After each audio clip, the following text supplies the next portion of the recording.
বাদর মামা লোক দেখানো শ্বশুর বাড়ি এলো, ঝকঝকে পোশাক পরে শাশুড়ি মায়ের নিমন্ত্রণে। শাশুড়ি মা অনেক কিছু রান্না করেছে, লাড্ডু জিলেপি পায়েস আছে, সব কিছুই অনেক। তার বর দেখানোর জন্য প্রভাব প্রতিপত্তি। বাদর মামা থালা সরিয়ে এক পাশে দাঁড়িয়ে থাকে হায়রাম।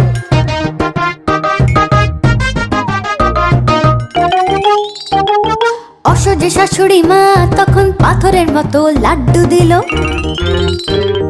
বাদর মামা সেটা মুখে দিল। এখন দাঁতের পাতি কিনতে হবে।